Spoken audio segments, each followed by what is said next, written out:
So my name's Claire Basterman. I'm the Specialist Youth Coordinator for Carlisle and surrounding areas.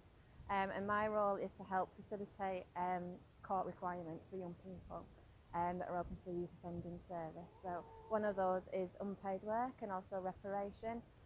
So part of my role is to find projects within the local area that young people can engage in to fulfil those requirements.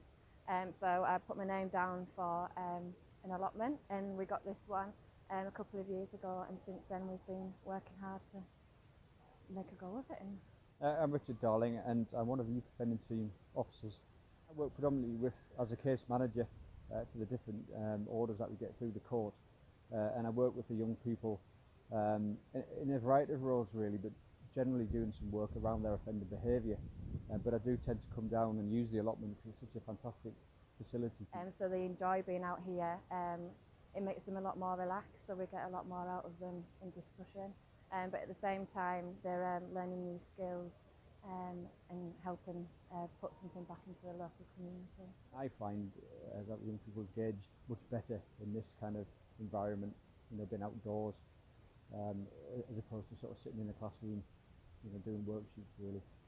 We have the vegetables that we grow with the young people, and we also have some chickens that we get the eggs from, and that produce either goes into local residents in this area, or we take them down to Carlisle Food Bank. So on a daily basis we get the eggs from the chickens, so if we have young people on a session, they take them as well, or they will come with us to the food bank, or we sell them to the staff at the office, and which puts money back into the project, buying seeds for the new season.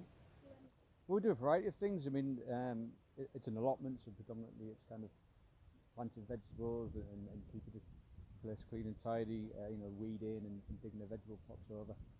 We've got a polytunnel there, which the plant seeds out, and then we plant them out throughout the year.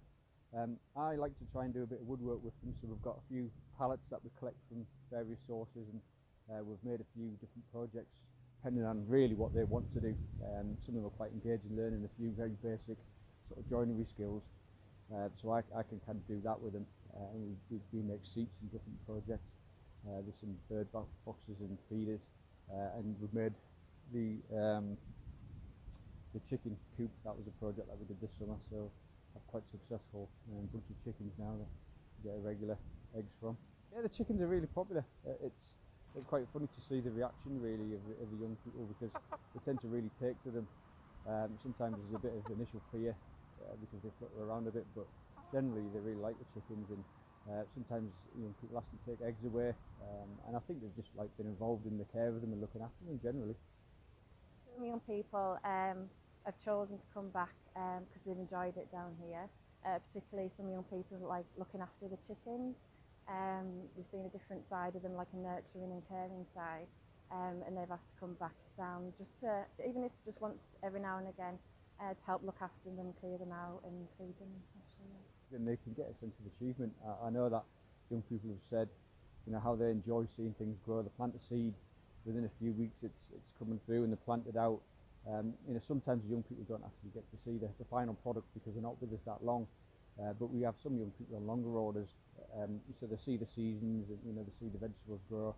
They might achieve a project with the woodwork side of things, and I think it gives them a sense of pride and a sense of achievement.